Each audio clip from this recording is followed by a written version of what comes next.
오늘 6월 22일 우리 영성심리의 눈을 읽는 창세기 오늘 1학기 종강하는 시간인데요.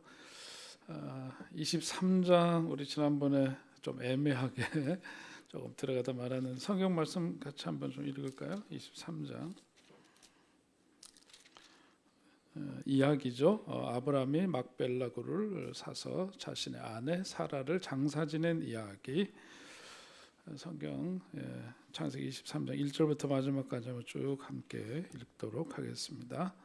사라가 127세를 살았으니 이것이 곧 사라가 누린 횟수라. 사라가 가나안 땅 헤브론 곧 기욤아르바에서 죽음에 아브라함이 들어가서 사라를 위하여 슬퍼하며 애통하다가 그 시신 앞에서 일어나 나가서 헷 족속에게 말하여 이르되 나는 당신들 중에 나그네요 거류하는 자이니 당신들 중에서 내게 매장할 소유주를 주어 내가 나의 죽은 자를 내 앞에서 내어다가 장사하게 하시오. 헷 족속이 아브라함에게 대답하여 이르되 내 주여 들으소서. 당신은 우리 가운데 있는 하나님이 세우신 지도자이시니 우리 묘실 중에서 좋은 곳을 택하여 당신의 죽은 자를 장사하소서. 우리 중에서 자기 묘실에 당신의 죽은 자 장사함을 금할 자가 없으리이다. 아브라함이 일어나 그 땅 주민 헷 족속을 향하여 몸을 굽히고 그들에게 말하여 이르되 나로 나의 죽은 자를 내 앞에서 내어다가 장사하게 하는 일이 당신들의 뜻일진데 내 말을 듣고 나를 위하여 소알의 아들 에브론에게 구하여 그가 그의 밭머리에 있는 그의 막벨라 굴을 내게 주도록 하되 충분한 대가를 받고 그 굴을 내게 주어 당신들 중에서 매장할 소유주가 되게 하기를 원하노라 하며 에브론이 헷 족속 중에 앉아 있더니 그가 헷 족속 곧 성문에 들어온 모든 자가 듣는 데서 아브라함에게 대답하여 이르되 주여 그리 마시고 내 말을 들으소서. 내가 그 밭을 당신에게 드리고 그 속의 굴도 내가 당신에게 드리되 내가 내 동족 앞에서 당신에게 드리오니 당신의 죽은 자를 장사하소서. 아브라함이 이에 그 땅의 백성 앞에서 몸을 굽히고 그 땅의 백성이 듣는 데서 에브론에게 말하여 이르되 당신이 합당히 여기면 청하건대 내 말을 들으시오. 내가 그 밭값을 당신에게 주리니 당신은 내게서 받으시오. 내가 나의 죽은 자를 거기 장사하게 노라. 에브론이 아브라함에게 대답하여 이르되 내 주여 내 말을 들으소서. 땅값은 400세겔이나 그것이 나와 당신 사이에 무슨 문제가 되리이까. 당신의 죽은 자를 장사하소서. 아브라함이 에브론의 말을 따라 에브론이 헷 족속이 듣는 데서 말한 대로 상인이 통용하는 은 400세겔을 달아 에브론에게 주었더니 mamre 앞 막벨라에 있는 에브론의 밭 곧 그 밭과 거기에 속한 굴과 그 밭과 그 주위에 둘린 모든 나무가 성문에 들어온 모든 헷 족속이 보는 데서 아브라함의 소유로 확정된지라. 그 후에 아브라함이 그 아내 사라를 가나안 땅 mamre 앞 막벨라 밭 굴에 장사하였더라. mamre는 곧 헤브론이라. 이와 같이 그 밭과 거기에 속한 굴이 헷 족속으로부터 아브라함이 매장할 소유주로 확정되었더라. 아멘. 네. 이 성경에서 굉장히 중요한 내용입니다.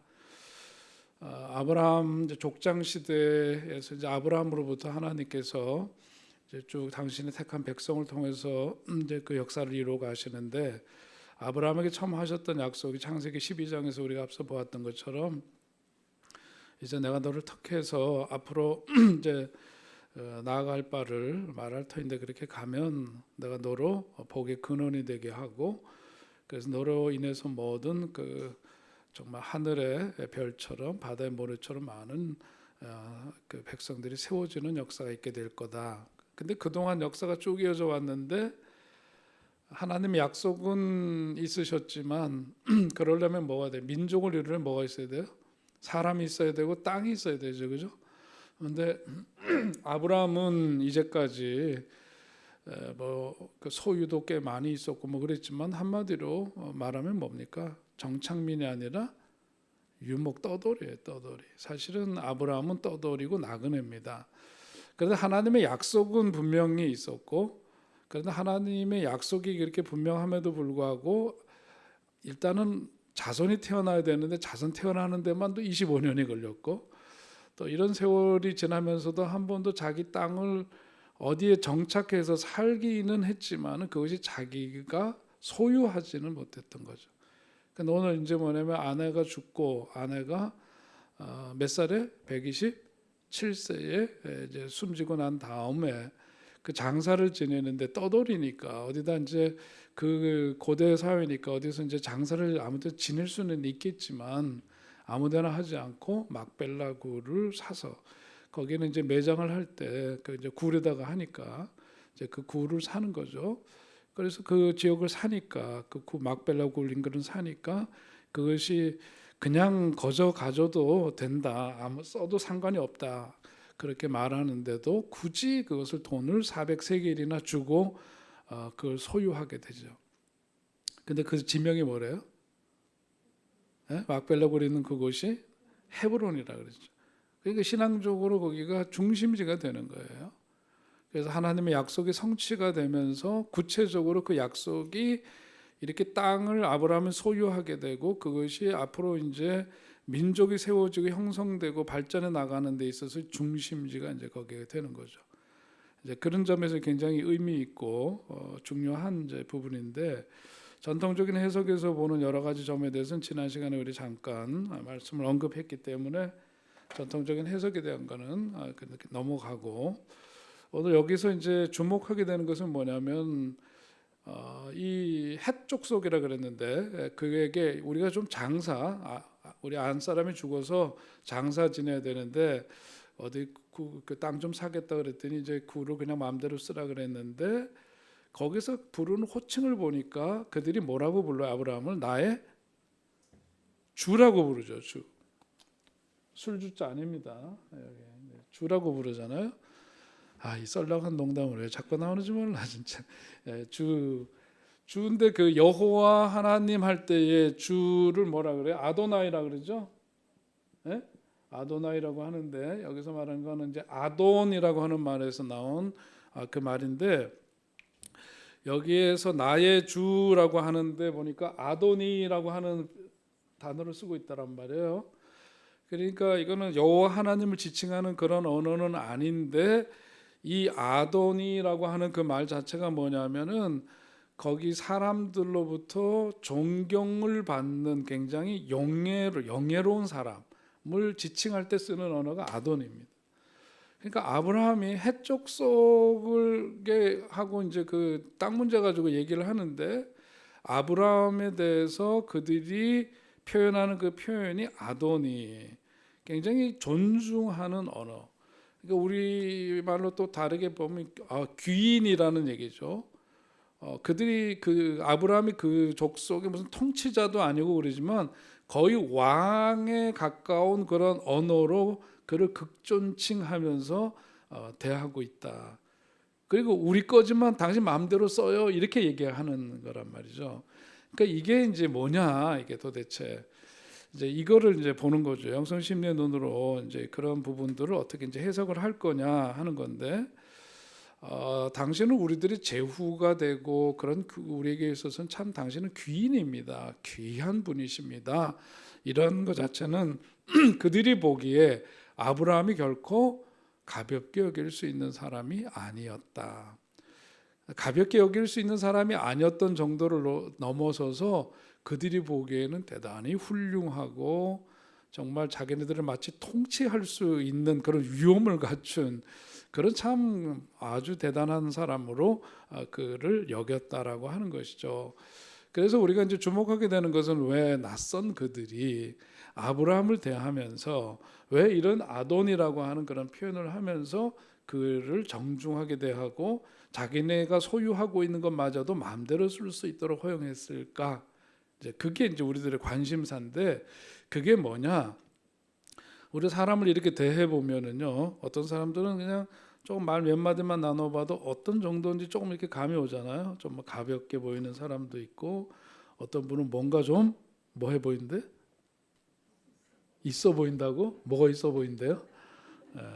근데 느낌이 있죠, 그죠? 사람을 대하면은 그냥 함부로 대하기, 가볍게 대하기가 조금 불편해. 뭔가 이렇게 정중하게 대해야 될 것 같고, 뭔가 위엄을 갖추고 있는 것 같고. 어떤 그런 권위가 느껴지는 이제 그런 사람들. 그러니까 우리가 만나보면 안단 말이에요. 그러니까 이 낯선 그들이 그러니까 헷 족속이라는 사람이 아브라함에 대해서 그렇게 했던 거 그게 도대체 뭐냐? 우리들이 그렇게 느끼는 이유는 뭘까? 그게 바로 힘인데 그 힘을 일컬어서 우리는 뭐냐면 보통 외적인 힘이 있고 내적인 힘이 있는데 바로 그것은 내적인 힘을 때문이다라고 하는 거죠. 여기서 심리에서 주목하고 있는 가장 중요한 주제 가운데 하나가 바로 이제 이 힘이다. 그런 얘기 지난 시간 마지막에 좀 했습니다. 그죠? 기억나시나요? 신앙생활이라고 하는 것은 사실은 뭐냐?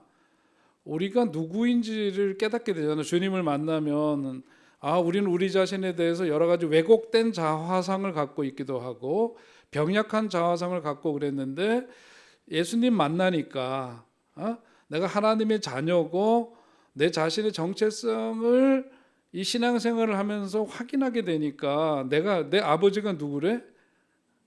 예? 내 아버지가 하나님이시래요. 맞아요? 아니에요? 무슨 어디서 다 의붓 자식들인가 왜 자신들이 없이 말씀을 하죠? 아버지가 우리 아버지가 하나님이시래. 그러면서 하나님의 자녀래. 그러면서 뭐죠? 우리 자화상이 새롭게 우리 속에서 형성이 된단 말이에요. 주님을 믿으면서부터.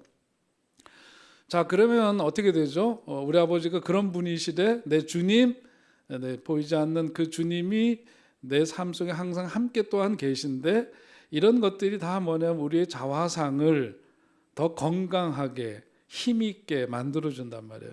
그렇죠? 자, 그래서 우리가 이제 이 그 신앙생활이라고 하는 것은 결국은 뭐냐면 마음의 힘을 키우는 생활이라고 할 수 있어요. 왜 기도해요? 마음의 힘을 키우는 거예요, 사실. 새벽마다 왜 나와요, 여기? 예? 새벽마다 오시는 분. 그냥 기도하면서 그다음 성경 말씀을 대하면서 묵상과 이런 그 신앙생활의 가장 기본이 되는 이런 것들을 계속 되풀이하잖아. 매일매일 되풀이하는 거 뭐냐면 그 근력을 키우는 거예요. 근력을 키우는 거예요. 운동하시는 분들 우리 교우분들 중에 보면 서원흥이나 요즘 또 새로 개발된 길이 있다는데 어딘지 그죠? 운동을 매일같이 하잖아요.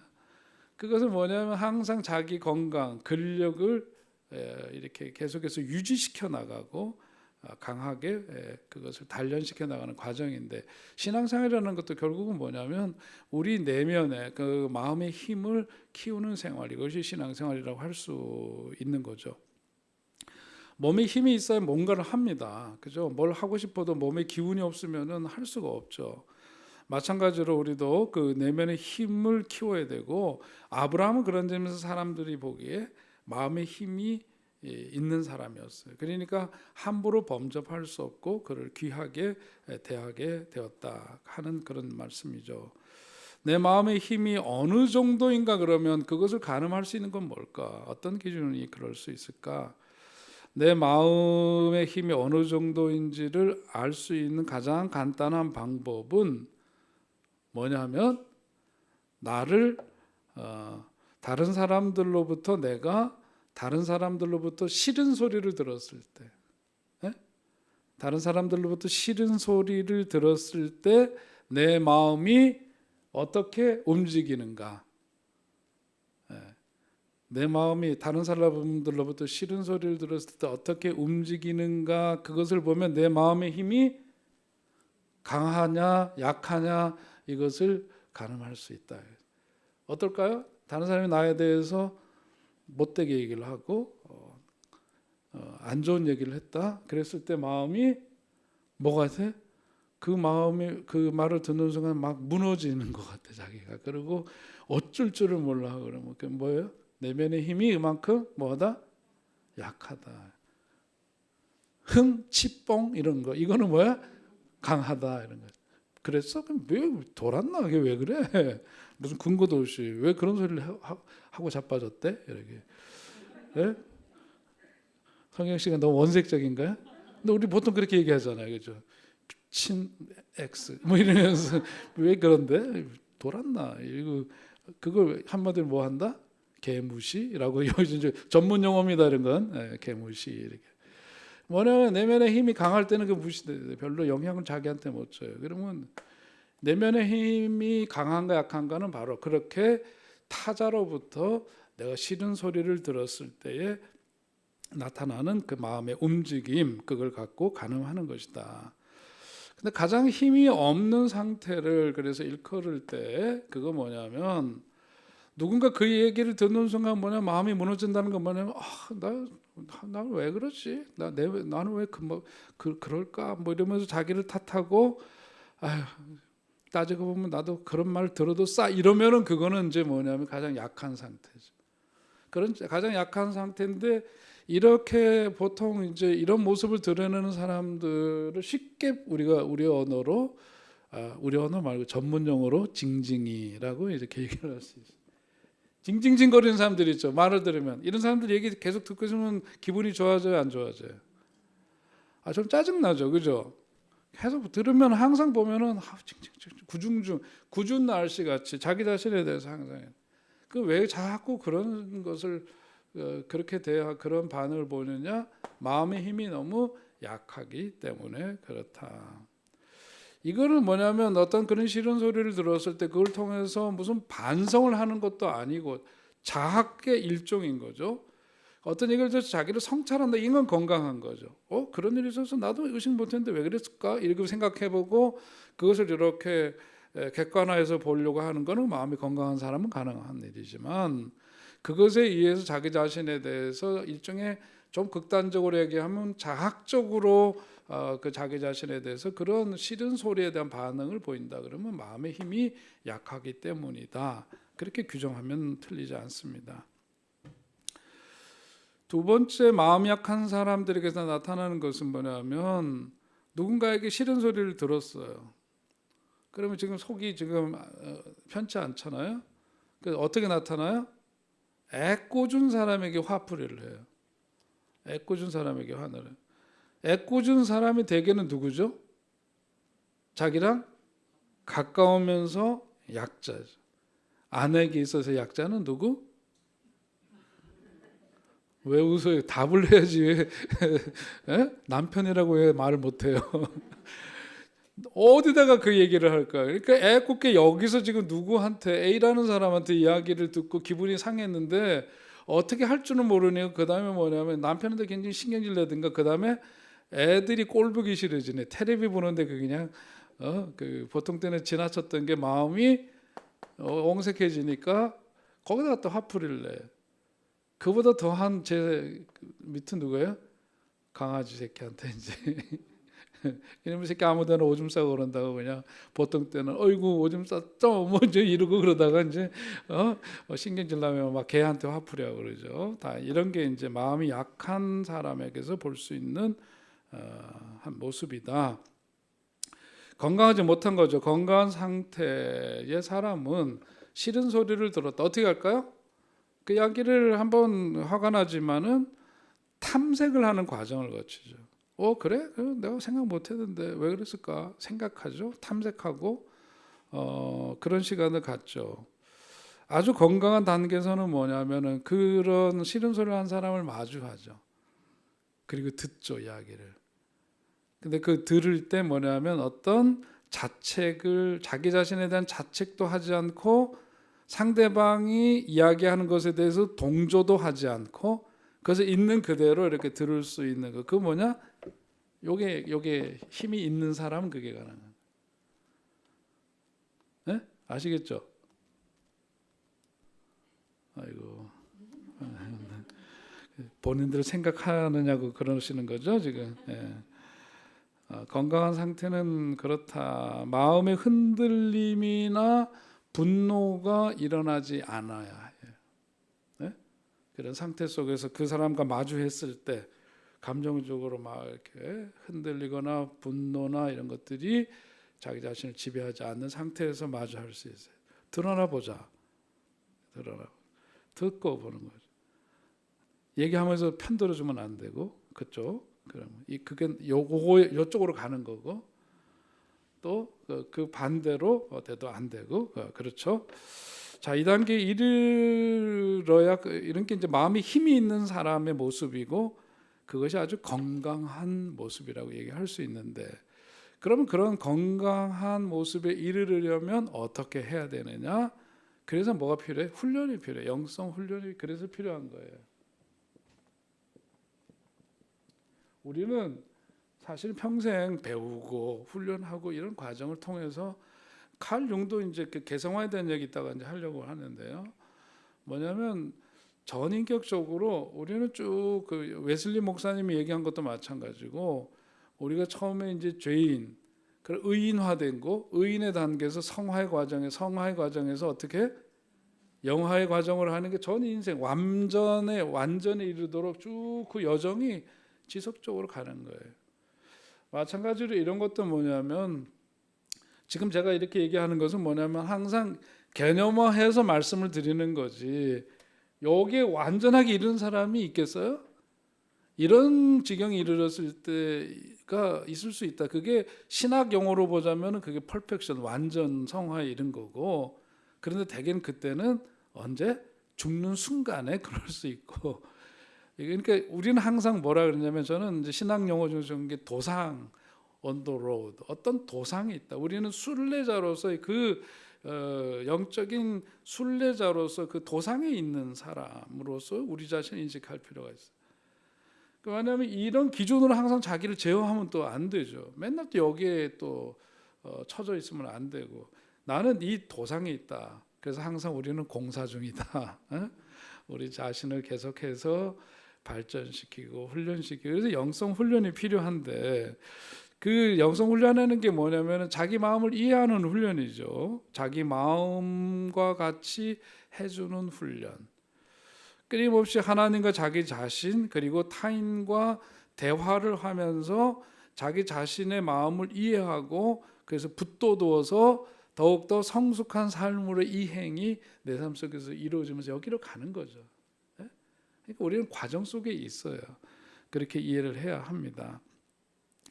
그러니까 이런 그 영성의 훈련에 있어서 그래서 가장 중요한 게 뭐라고 지금 방금 말씀드린 게 뭐라 그랬죠? 대화. 누구와의 대화? 하나님과 나와의 대화, 또 나와 이웃과 타자와의 대화. 이게 굉장히 중요해요. 그러니까 속회 이런 거 그 굉장히 중요한 거예요, 사실. 선교에서 모이고 속해서 모여서 우리 또 전문 용어 동원하면 이바구질이라고 하는 그런 게 있잖아요. 얘기하는 거예요. 자기 생각과 마음을 이야기하고 또 들어주고 거기에 대한 자기 반응 이런 거가 사실은 자기의 마음을 계속해서 이렇게 증진해 나가는데 굉장히 도움이 되는 그런 것이다. 그래서 누구나 사람은 고립되고 외롭게 살면 안 돼요. 제가 요양원에 가보면서 느끼는 거는 뭐냐면 요양원이 하나의 사회입니다. 보니까 그러니까 사람들은 거기 무슨 고려장터 생각하는데 아니에요. 거기 처음에 이제 들어갈 때 자식들도 막 마음 아파하고 또 이제 부모 거기에 들어가신 어르신도 요즘 이렇게 뭐 치매 환자나 어른만 들어오는 게 아니더라고요. 장애가 있어서 이렇게 혼자 이렇게 하기 어려우면 들어오시기도 하고 그러던데 보니까 제가 느끼는 거는 처음에 들어올 때는 본인도 막 거부감 같은 게 있었는데 보니까 그 속에서 사회가 이루어지는 거예요. 함께 사는 거더라고 보니까. 재밌는 건 주말 되면 어떤 분은 자식이 용돈 좀 두고 가신 분은 오늘 짜장면이나 먹자 그래 짜장면 쏘는 사람들도 있대. 그러면 또 모여가지고들 아니 다들 뭐 이렇게 그 어딘가 좀 불편하시거나 다 그러시잖아요. 그러면서도 그 속에서 그 사회적 관계가 형성되어서 야 사람 사는 게 이런 거구나. 우리도 마찬가지예요. 자신의 어떤 성장, 영성 훈련을 통한 어떤 그 성숙함으로 이행은 이게 가장 필요하다. 하나님과의 대화 있어야 되고 사람과의 관계 속에서 이루어지는 대화 이것이 우리를 그런 삶으로 이행시키도록 한다. 그래서 심리치료에서 가장 중요하게 보는 것 중에 하나가 바로 이 대화의 문제죠. 대화의 부족에서부터 발생되는 문제를 이야기하는 겁니다. 자, 이렇게 자꾸 건강한 삶에 대한 이야기 이런 거 하는 건 뭐냐면 우리 자신도 그렇게 살아야 행복하고 또 하나님 자녀다운 삶을 살아가는 것이기도 하지만 여러분 우리가 코로나 때 겪으면서 보면서 뭘 느껴요? 어떤 내가 감염이 돼 내가 갖고 있는 문제는 내 문제로 끝나지 않더라는 거 배웠죠. 그죠? 코로나 시대. 우리 세상은 다 뭐냐면 커넥셔널이라 그러죠. 연결돼 있어요, 우리가. 애가 엄마 아빠가 어디 회사에서 일하다가 코로나 걸려서 집에 왔다. 그럼 누구 걸려? 가장 가까운 엄마 걸리고 그다음에 애들도 걸리고 아빠는 걸렸는데 엄마는 죽어도 안 걸리고 그러면 이거는 사회적 관계에서 부부 관계 문제가 있다라고 되게 보더라고요. 근데 우리 한 사람은 요양원에서 지내면서 걸렸다는데 나는 안 걸렸다 그러는데 그거는 좀 다른 얘기입니다. 근데 아무튼 이게 뭐냐면 다 연결돼 있어요. 그러니까 왜 우리가 우리 자신의 그 영적인 건강, 심리적인 건강 상태, 마음의 건강과 힘 이런 거 자꾸 얘기하는 이유는 뭐냐면 내가 병든 신앙, 병든 자화상, 병든 심리 이런 거는 결국은 누구에게 영향을 준다? 자기 가족에게, 특별히 누구에게? 자녀들에게 영향을 주기 때문에 그래요. 엄마가 화가 많아. 자식은 화가 어떻게 될까? 더블로 많아지는 거예요. 엄마가 시기가 많은 사람이야. 애들은 더해. 아니 가서 한번 관찰해 보시라고요. 아이들은 뭐냐면 절대적으로 이런 양육 관계에서 애착 그 얘기 많이 했잖아요. 이런 속에서 온 몸으로 배우는 거예요. 온 몸으로 배우기 때문에 엄마가 질투가 많고 시기하면요 그 집 아이 당연히 그래요. 또 어떤 그죠 꼭 엄마라 그러다가는 안 되겠다. 험담을 한다. 애들도 험담해. 배워요. 다 배워요. 그게 뭐죠? 전염성이고 연결성 때문에 그런 거예요. 연결되어 있기 때문에. 그렇기 때문에 우리 자신이 건강해지는 게 굉장히 중요하죠. 한 아이를 기르기 위해서는 뭐가 필요하대요? 온 마을이 필요하다 그러는 얘기 빈말이 아니듯이 우리 가정으로 보자면 우리의 건강함은 결국은 자녀들에게 끼치는 영향 때문에 더 그렇다.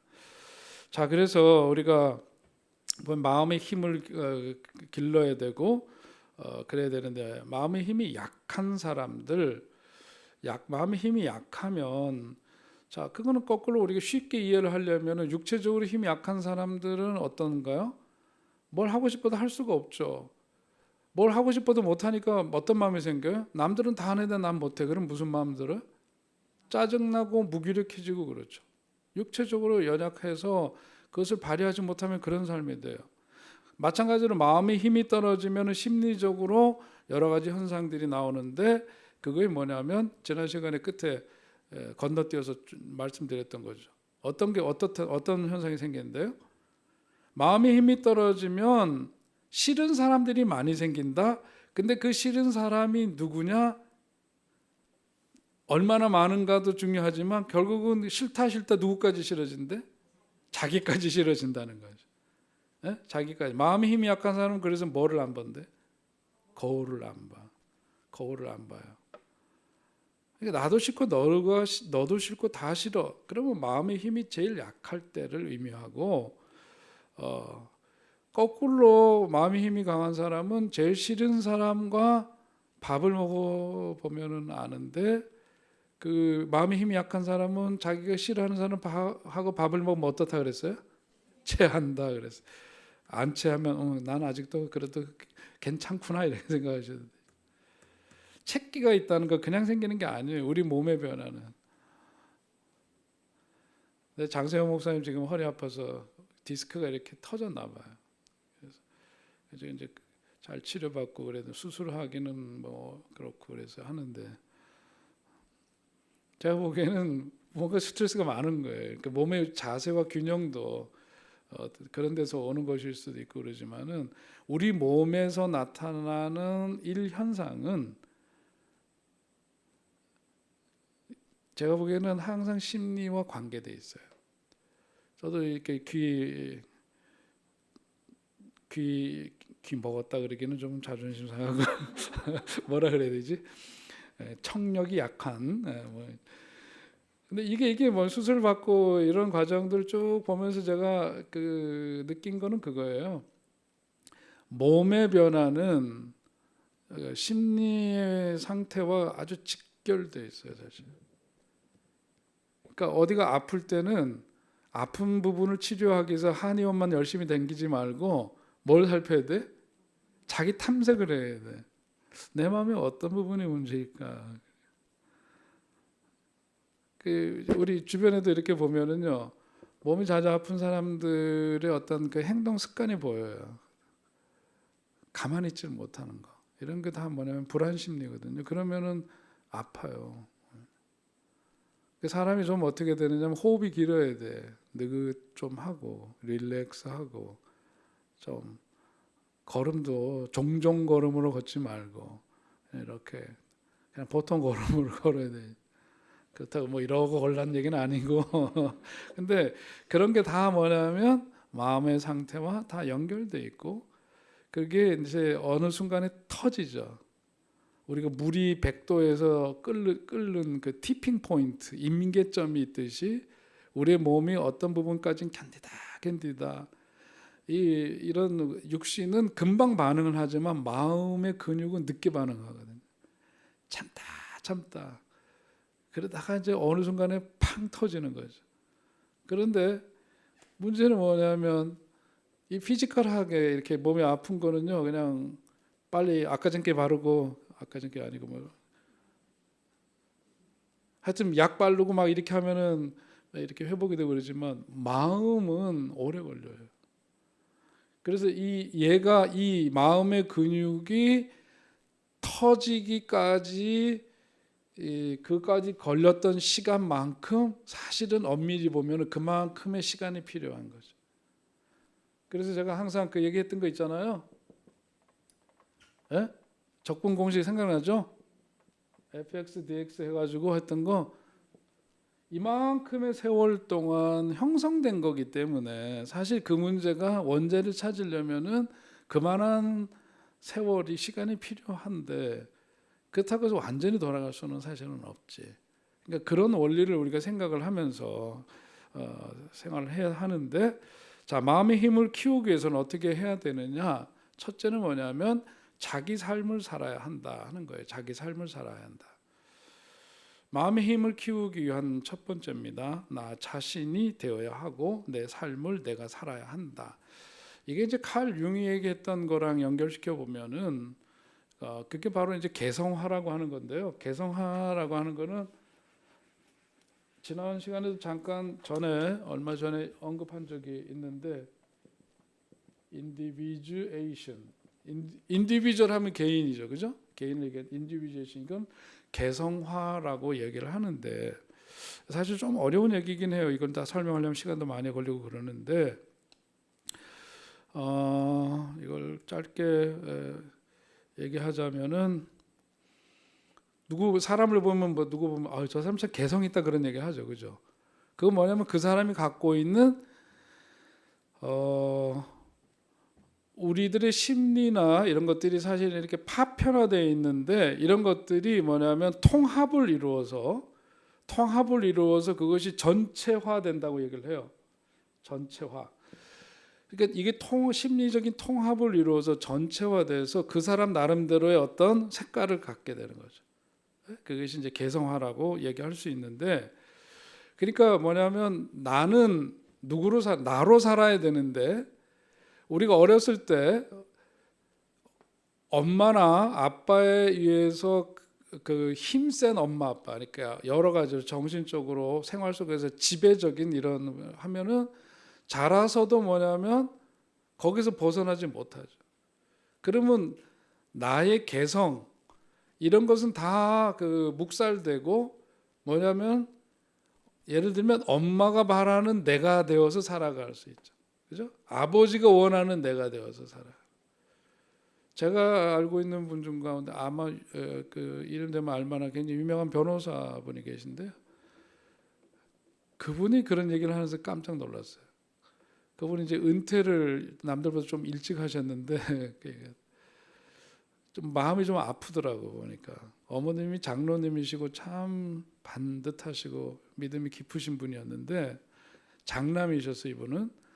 근데 이분은 뭐냐면은 자기 그 변호사로서 명성을 떨치고 돈도 뭐 엄청 벌고 사회에서 얘기하는 큰 사건들을 깔끔하게 이렇게 해가지고 돈도 많이 버시고 이랬던 분인데 자기는 사실은 뭘 하고 싶었느냐면은 철학 공부를 하고 싶었대. 철학 공부를 하고 싶었는데 엄마가 너 법대 가라. 그래서 그 한마디 법대 갔대. 근데 이번에 상처가 있으세요. 그 왜 그러냐 했더니 얘야 저 여자랑 결혼해라. 그래서 또 결혼했대. 결혼했는데 뭐 더 이상 얘기하기는 좀 그래요. 하여튼 사적인 거라서. 근데 하여튼 헤어졌죠. 그리고 나니까 그 다음에 뭐냐면 두 번째 엄마가 첫째 애는 그렇게 됐는데 둘째 다시 결혼을 해야 되는데 얘야 이 사람하고 결혼해라. 또 결혼했어. 저번에 서로 애정이 하나도 없어요. 근데 극진하게 몸이 아픈데 와이프가 아픈데 극진하게. 그래서 제가 물어봤어요. 변호사님은 어떻게 아내한테 그렇게 잘하세요? 그랬더니 웃으면서 주님이 이웃을 사랑하라고 했잖아요.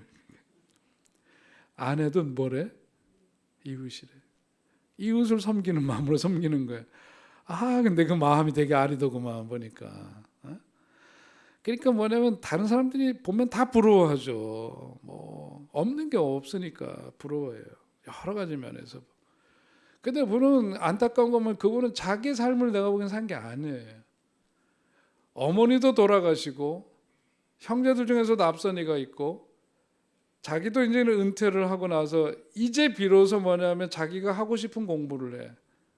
그러면서 독일어 원서를 읽더라고. 철학책을 읽으시면서 번역을 하고 자기 그게 재밌대. 그리고 시간 되면은 북한산 올라 등산하고 그러면서 자기 이제는 자기가 하고 싶은 일을 하면서 그게 뭐냐면 비로소 내가 내 삶을 살기 시작한 거예요. 그러니까 우리도 뭐냐면은 마음의 힘을 키우는 얘기를 하다가 이렇게 되는 거에서 가장 중요한 거는 뭐냐면 나는 나로서 살아야 된다는 거죠. 어렸을 때는 선생님 흉내도 내고 자기가 좋아하는 선배 흉내도 내고 뭐 이러고 그러지만 그 과정을 거치고 나서는 자기로 살아야 되는데 여전히 엄마가 원하는 삶, 부모가 원하는 삶 혹은 내가 되기를 바라는 어떤 이상화된 누군가를 롤 모델로 해서 그 사람을 그냥 흉내내고 그냥 살아가는 거, 이런 거는 마음의 힘이 아직 약하기 때문이라고 볼 수 있는 거죠. 자기 자신이 되어야 하고 자기 삶을 만들어 가야 한다. 그것이 중요합니다. 거기에 따른 뭐 이론들이 많이 있지만 다른 거 다 생략하고 그거를 꼭 마음속에 우리가 넣어놓고요. 이렇게 마음의 힘이 강해졌는데 그렇지 못한 게 나타나는 게 이제 낮은 자존감이잖아요. 낮은 자존감이라고 하는 거는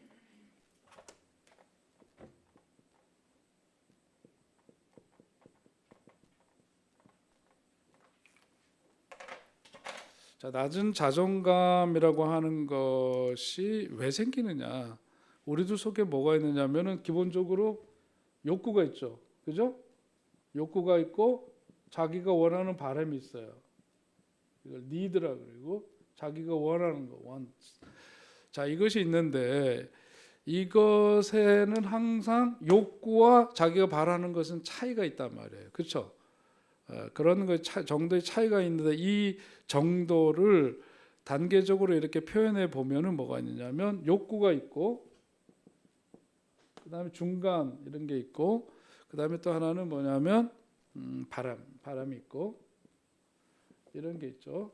욕구라고 하는 것은 뭐예요? 욕구라고 하는 것은 가장 기본적으로 생사와 관련된 근본적인 욕구 같은 거죠. 욕구를 말하는 거죠.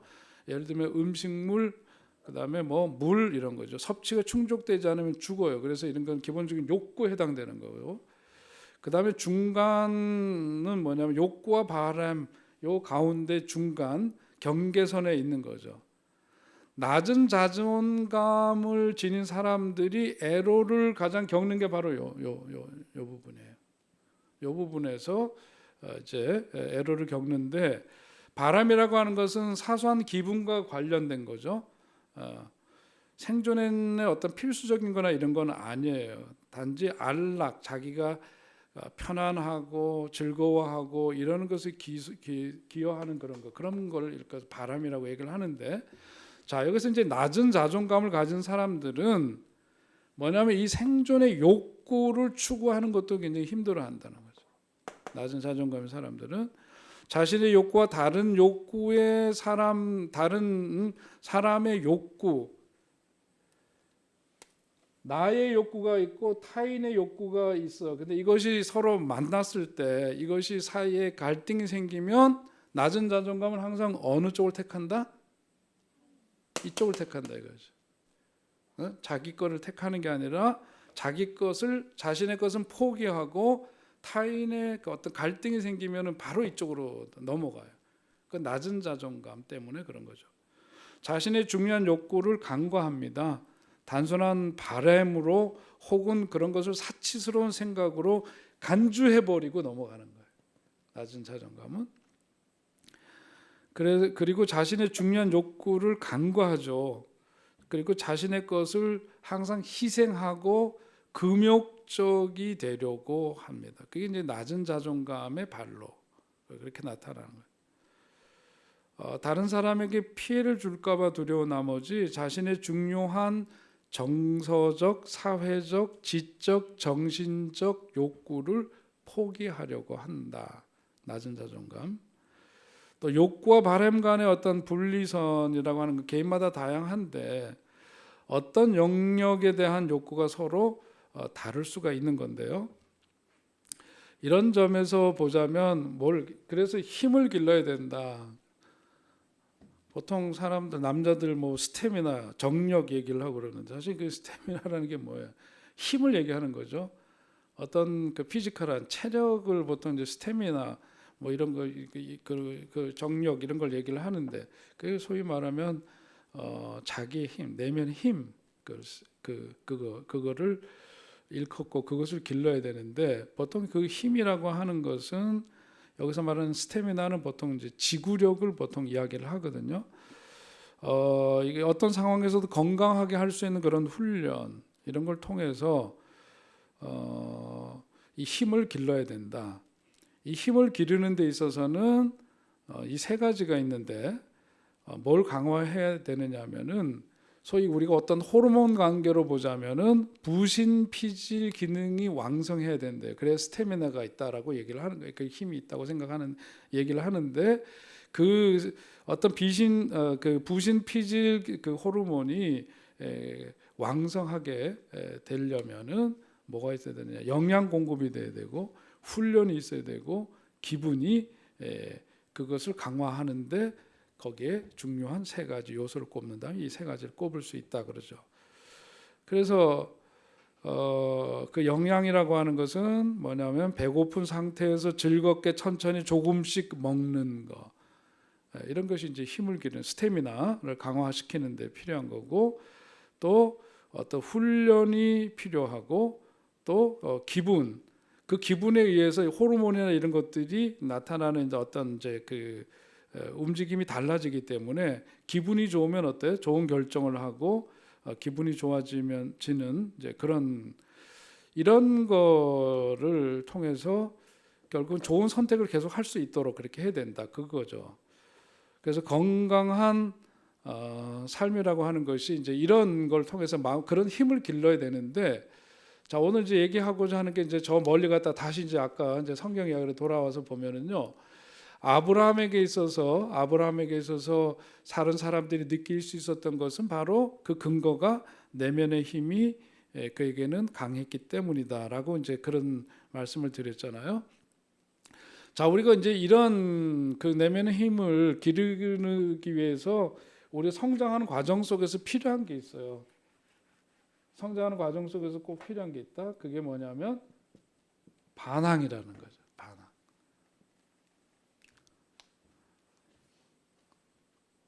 잘하면서 좀 반항적이셨나요? 네? 여기 딱 반항 딱 이렇게 쓰고 다니는 분은 반항이라는 게 굉장히 중요하다. 건강한 반항이 있고 그렇지 않은 병적인 반항이 있는데 우리가 마음의 힘을 기르는 데 있어서 중요한 부분은 뭐냐면 건강한 반항을 한 그런 게 필요하다는 거죠. 그러면서 그것이 자라면서 그런 것이 형성되었을 때 건강해질 수 있다. 내면 성장하는 데 있어서 반항은 그런 점에서 굉장히 필수적인데요. 이 반항이라는 게 뭐냐면 내가 살아가는 데 있어서 나를 속박하는 것에 대해서 반항이라는 게 막 덤비고 그러는 거라기보다는 뭐예요? 이의를 제기해야 돼. 항상 자기를 속박하는 것에 대해서 그냥 이렇게 그냥 사는 건가 보다, 그냥 이래야 되나 보다가 아니라 항상 이의를 제기하는 거죠. 좀 그 표현을 낮춰서 표현하자면은 당연하다고 늘 생각하지 말고 왜 그래야 되지? 이걸 생각해 보라는 거죠. 질문을 해봐야 돼. 이런 게 중요합니다.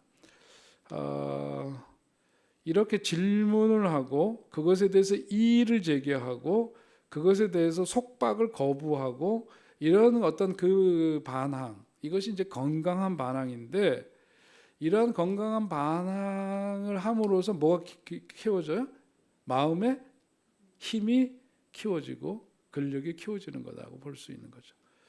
병적인 반항이 있어요. 병적인 반항은 다른 게 아니라 그냥 그 누군가의 속을 썩이기 위해서 하는 거죠. 병적인 반항입니다. 병적인 반항을 하는 사람들은 굉장히 경직돼 있고 세상을 이분법적으로 보려고 하고 인생에 어떤 목표가 없고 자기 파괴적인 삶을 살아가면서 무조건 아무 데서나 막 이렇게 문제 제기하고 떠들고 대항하고 이러는 거, 그런 건 이제 병적인 반항에 해당이 되는데요.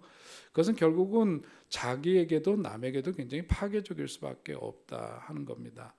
그래서 우리 주변에 보면은 그것이 이렇게 막 두드러지게 파괴적이지는 않은데 그것이 살짝 감춰진 채로 이렇게 엿보이는 게 있어요.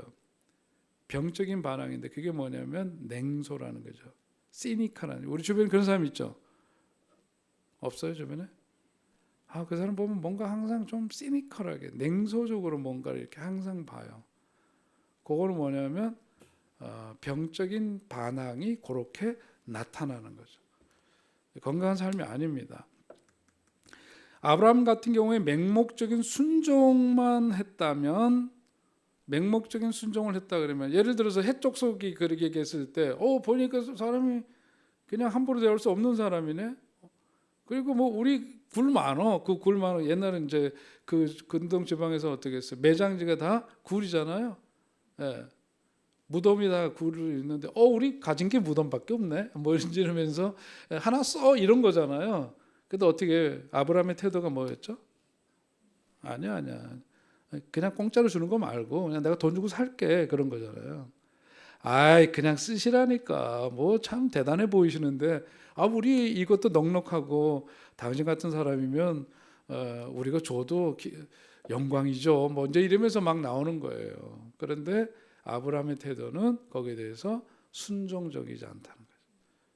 남들이 봤을 때도 함부로 대하기 어렵지만 그 사람의 태도에서도 엿볼 수 있는 게 공짜라고 나 그냥 다 좋아하는 그런 거 아니야. 이거 나는 그냥 정당한 대가를 지불하고 할 테니까 내가 좀 썼으면 좋겠네. 그런데 굉장히 정중하게 얘기를 하죠. 그죠?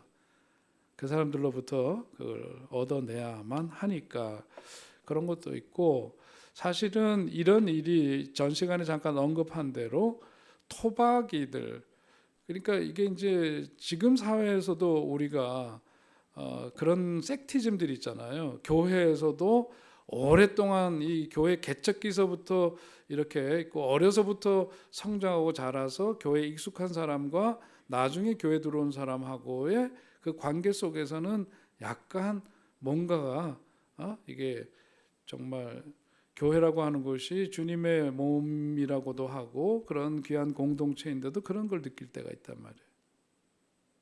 그런데 이게 이제 그 거슬러 이 고대사의 아브라함 시대나 이럴 때는 더군다나 이 토착민들이 갖고 있는 배타성은 대단한 것이었죠.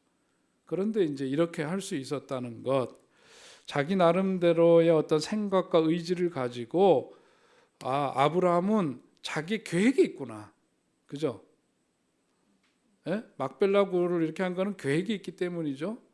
자기 생각과 계획이 있고 하나님께로부터 약속받은 게 있고 이 모든 것들을 생각하고 있으면서 자기가 가야 될 길을 선택하고 다른 사람들에게 그것을 표하고 그것을 실제로 이루어내고, 이게 뭐냐 하면 건강한 것이다.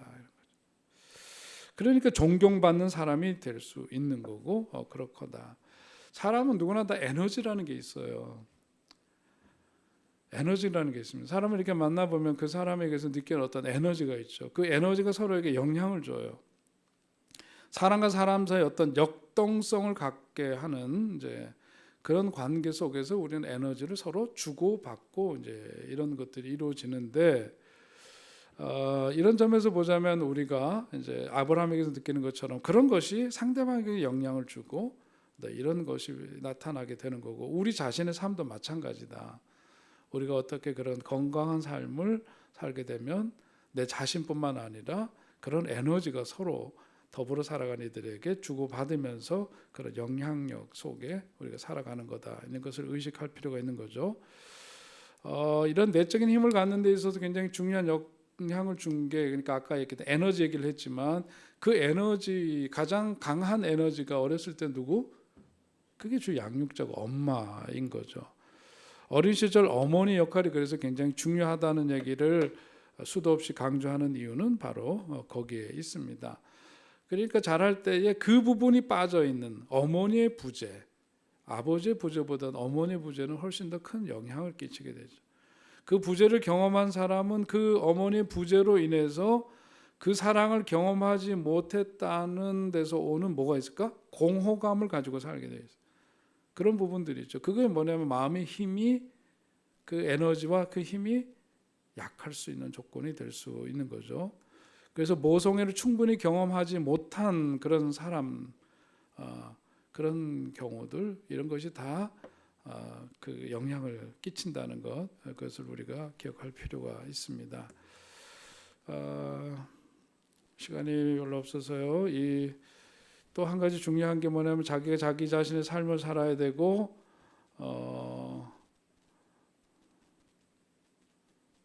또 자기 자신의 삶을 직면해야만 된다. 직면할 때 마음의 힘, 자기가 자기로서 살아야 되고 힘을 강화시키는 거에는 또 한편 자기 삶을 직면해야 한다. 직면해야 한다. 직면한다는 것은 굉장히 우리가 이제 상담을 하는 목적도 뭐예요? 그 상담의 과정을 통해서 그 사람이 겪어야 대면해야 될 그 문제를 대면하도록 돕는 거죠. 그러니까 상담사가 해결사가 아니고 그 사람의 마음의 힘을 부추기고 도와서 그 사람이 안고 있는 그 문제를 회피하거나 무시하거나 또 거기에 대해서 그거로 인해서 병들은 그 자상을 다시 힘을 붙들어서 마주할 수 있도록 하는 거죠.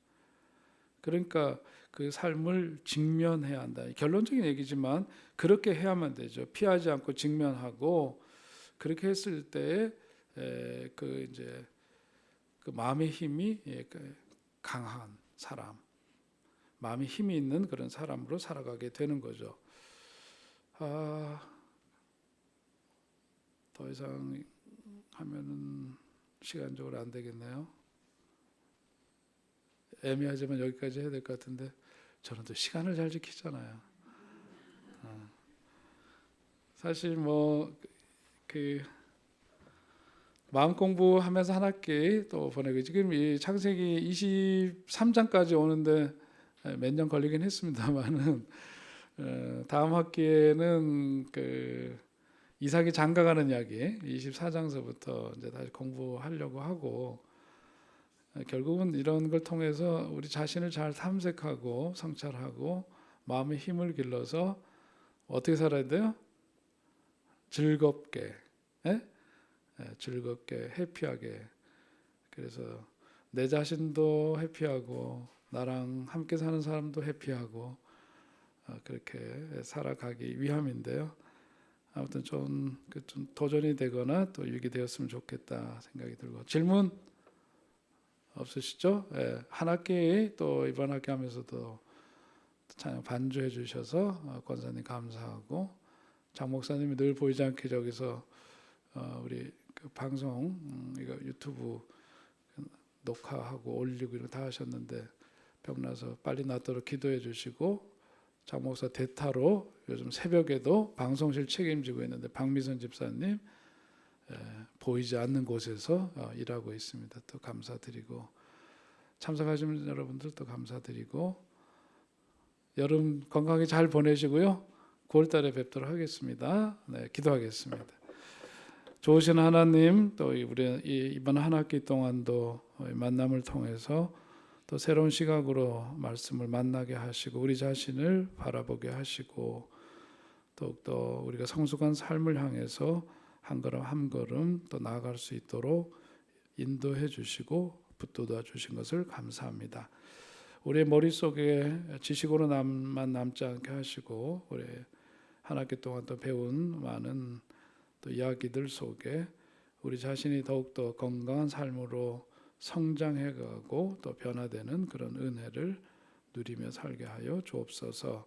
항상 내 의지와 결단만으로만 되는 것이 아니오니 주의 도우심을 구하는 우리들 되게 하시고 항상 당연한 것으로 여기지 않고 질문하고 씨름하고 그러면서 더욱더 우리의 삶의 그 깊이가 더해지고 그 폭이 더해지고 높이가 더해지는 우리들 되게 하여 주시옵소서. 다시 만날 때까지 무더운 여름 우리 셰마학당에 참여 모든 이들 건강하게 하시고 신원을 눈동자처럼 지켜주시고 보호해주시고 밝고 건강한 모습으로 다시금 또 배움의 자리에 함께할 수 있도록 주님 함께하여 주옵소서. 예수님의 이름으로 기도하옵나이다. 아멘. 감사합니다. 수고했습니다.